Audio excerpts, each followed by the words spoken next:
Procédé à l'inauguration de l'usine de transformation de tomates de Bobo Dioulasso portée par la société burkinabé de tomates, a-t-il déclaré. Dans la foulée, le chef de l'État a annoncé l'ouverture prochaine d'autres infrastructures similaires, notamment à Yako dans le Passoré et à Tenkodogo dans le Boulgou. Pour le président du Faso, cette réalisation incarne la concrétisation de la doctrine du développement endogène soutenue par l'outil d'actionnariat populaire. Cette usine issue d'un financement par l'actionnariat populaire emploie 75% des Burkinabés pour leur premier emploi, selon Karim Traoré, directeur général de la PEC.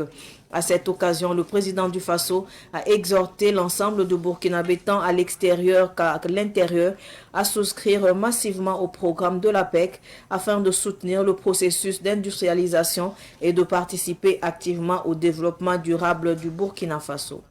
Les forces de défense et de sécurité, les volontaires pour la défense de la patrie ont mené des opérations militaires du 24 au 30 novembre 2024 dans plusieurs régions du pays. Ces opérations consistaient en des offensives terrestres et des frappes aériennes dans les régions de la boucle du Mouhoun, de l'Est et du Sahel. Ces opérations ont permis de neutraliser de nombreux terroristes et une importante quantité de matériel. Le ministre d'État, ministre de la fonction publique, Bassolma Bazié, a participé hier dimanche à la commémoration du 80e anniversaire du massacre à Tiaroy de soldats africains, souvent appelés tirailleurs sénégalais.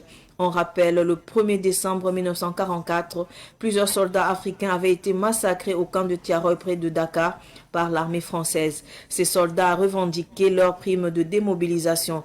Ils venaient de plusieurs pays de l'Afrique de l'Ouest.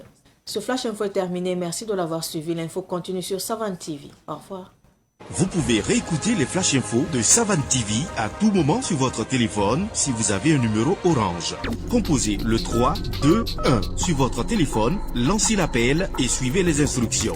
Le 3 2 1, c'est un service d'information à la demande qui met à votre disposition des informations utiles sur l'agriculture, la météo, la santé, la microfinance, le foncier, le développement et bien d'autres contenus d'intérêt général auxquels vous pouvez accéder par appel téléphonique uniquement à partir d'un numéro orange.